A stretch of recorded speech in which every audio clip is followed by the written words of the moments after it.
Hello बच्चों, हमारे YouTube channel are we प्रसाद में आपका स्वागत है। बच्चों, जैसा कि जानते हैं कि अपने YouTube चैनल के माध्यम से हम फिजिक्स, मैथ एवं साइंस से संबंधित फैक्ट्स को देते रहते हैं। तो यदि आप हमारे YouTube चैनल पर पहली बार हो तो प्लीज़ चैनल को सब्सक्राइब कर लें ताकि हमारे द्वारा दिए गए हर वीडियो क्लिप का नोटिफिकेशन आपको मिलता है। बच्चों, 11वीं फिजिक्स में हम न्यूटन के गति विषयक नियम चैप्टर को लेकर के चल रहे हैं, जिसमें आज का हमारा टॉपिक होगा संवेग एवं संवेग परिवर्तन के दर एवं आरोपित बल में संबंध।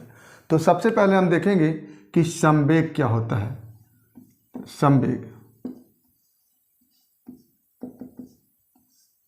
संवेग को देखने से पहले हम न्यूटन के गति विषयक प्रथम नियम को देखेंगे, जिसमें हमने बताया था आपको कि यदि कोई वस्तु विराम अवस्था में है तो विराम अवस्था में रहेगी, और यदि गति की अवस्था में है तो गति की अवस्था में रहेगी तब तक जब तक कि उस पर कोई बाह्य बल न लगाया जाए। यानी किसी वस्तु की स्थिति में परिवर्तन के लिए हमको बाह्य बल लगाना पड़ता है। वस्तु की स्थिति में परिवर्तन, मान लीजिए कि कोई वस्तु v वेग से चल रही है और उसका द्रव्यमान m है, ठीक। तो इस वस्तु के स्थिति में परिवर्तन के लिए, यानी इसके वेग को कम करने के लिए अथवा अधिक करने के लिए हमको जो बल लगाना पड़ता है वो बल दो तथ्यों पर निर्भर करता है। पहला, वस्तु का द्रव्यमान कितना है, और दूसरा वस्तु का वेग कितना है।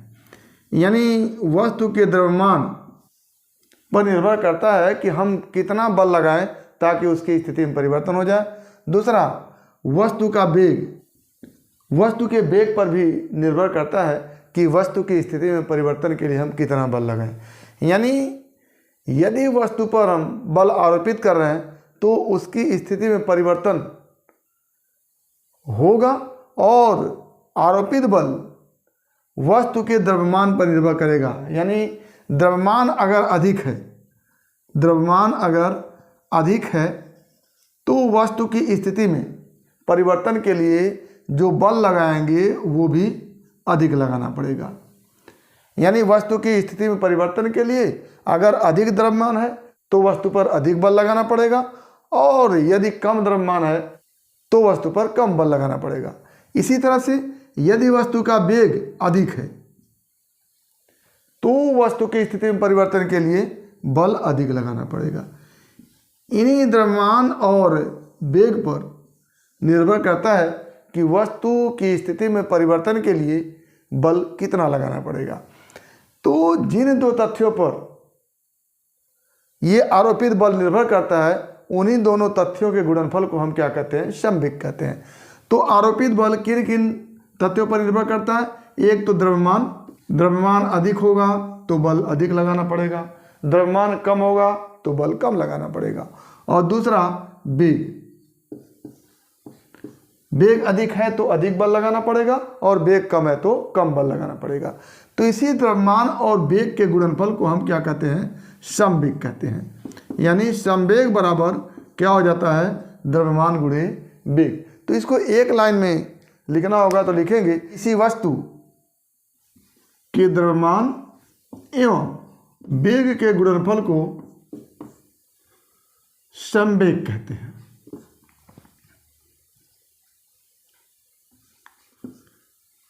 तो यहां से संवेग बराबर क्या बन के आएगा, संवेग बराबर द्रव्यमान गुणे वेग।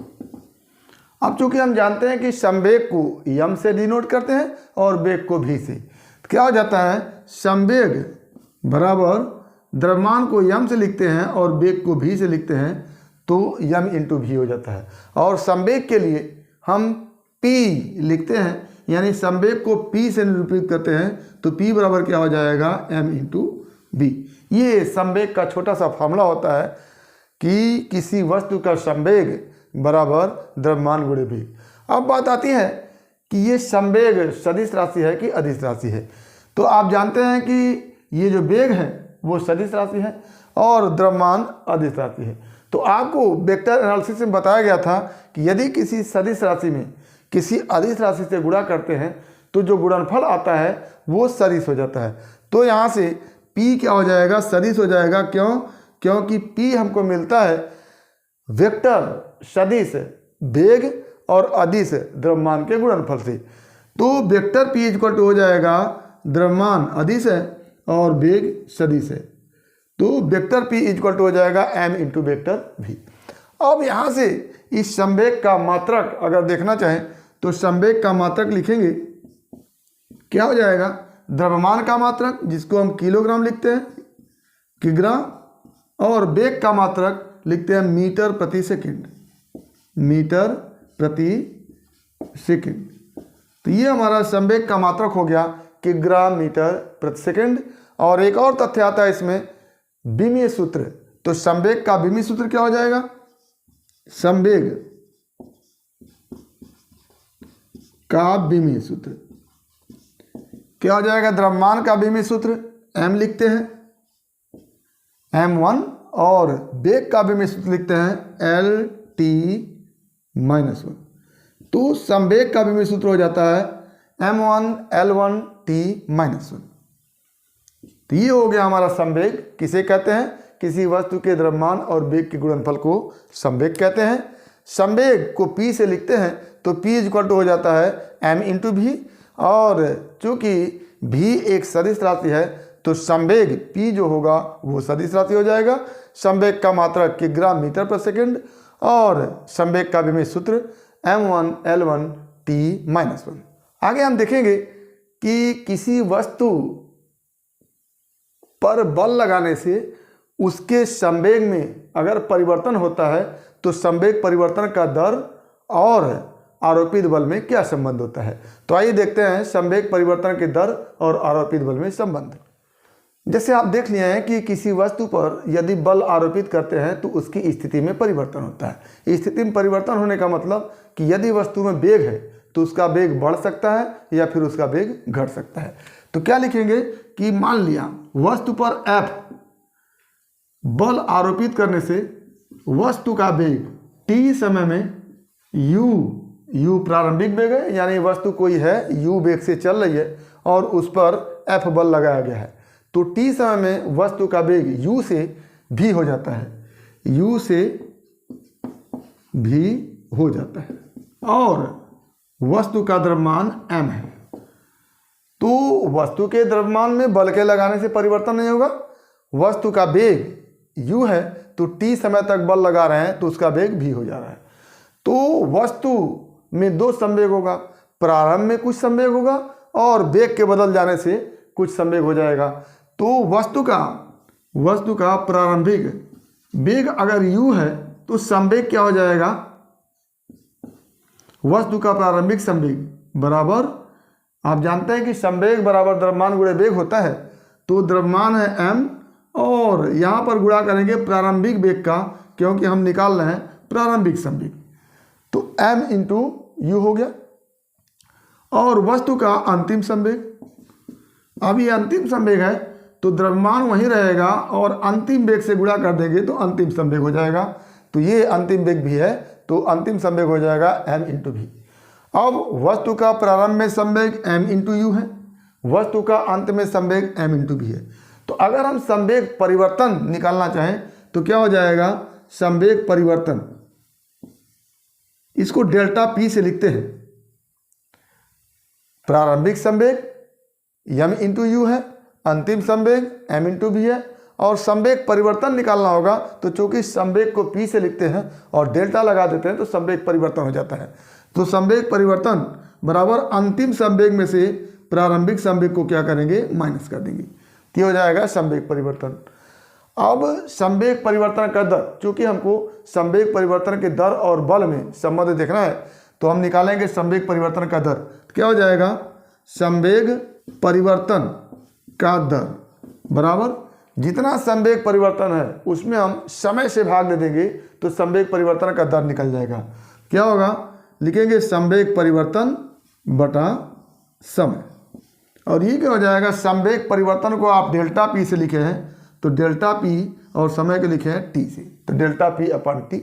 अब डेल्टा पी बराबर लिखे हैं एम भी माइनस एम यू, तो क्या हो जाएगा, एम भी minus M U, delta P की जगह लिखेंगे और टी लिख देंगे यहाँ से। तो यहाँ पर आप देख रहे हैं कि एम कॉमन है तो क्या हो जाएगा, m कॉमन ले लेंगे, आ जाएगा v minus you upon T. अब v क्या है, अंतिम वेग है, u क्या है, प्रारंभिक वेग है। तो अंतिम वेग में से प्रारंभिक वेग को घटाएंगे तो ये वेग परिवर्तन हो जाता है। तो यहाँ से हो गया कि संवेग परिवर्तन का दर बराबर m अपनी जगह और v माइनस यू को लिख देंगे वेग परिवर्तन और नीचे लिख देंगे समय। तो वेग परिवर्तन और समय का जो अनुपात होता है, या कह लें वेग परिवर्तन बटे समय जो होता है, उसको हम त्वरण कहते हैं।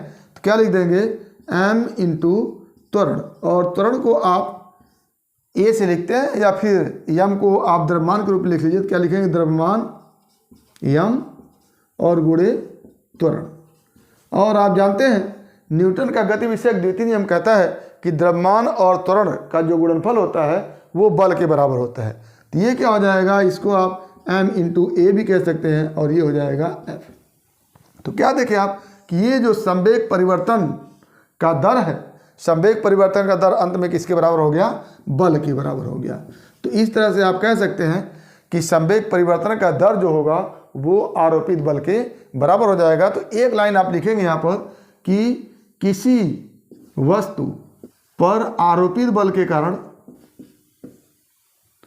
संवेग में परिवर्तन का दर आरोपित बल के बराबर होता है, बल के बराबर होता है। तो ये हो गया हमारा संवेग परिवर्तन का दर और आरोपित बल में संबंध। क्या हो गया कि किसी वस्तु पर आरोपित बल के कारण संवेग परिवर्तन का दर आरोपित बल के बराबर होता है। तो संवेग परिवर्तन का दर और बल में संबंध हुआ कि संवेग परिवर्तन का दर बल के बराबर होता है। तो इस तरह से हमने देखा कि किसी वस्तु का संवेग क्या होता है, वस्तु के द्रव्यमान और वेग के गुणनफल को क्या कहते हैं, संवेग कहते हैं। संवेग के मात्रक को हमने देखा, संवेग के विमीय सूत्र को देखा, और संवेग परिवर्तन के दर और आरोपित बल में संबंध क्या होता है, ये दोनों एक दूसरे के बराबर होते हैं, इसको हमने देखा। तो उम्मीद करते हैं कि टॉपिक आपको समझ में आया होगा। अगर इसमें किसी प्रकार की समस्या है तो आप हमारे YouTube चैनल के कमेंट बॉक्स में कमेंट करके अपनी समस्या का समाधान करेंगे। और यदि वीडियो क्लिप पसंद आए तो प्लीज़ लाइक करेंगे, शेयर करेंगे, साथ ही हमारे YouTube चैनल को सब्सक्राइब अवश्य करेंगे ताकि हमारे द्वारा दिए गए हर वीडियो क्लिप का नोटिफिकेशन आपको मिलता रहे। तो आज बस इतना ही। अगला टॉपिक अगले वीडियो क्लिप में एक बार फिर आपके भविष्य के लिए बेस्ट ऑफ लक। धन्यवाद।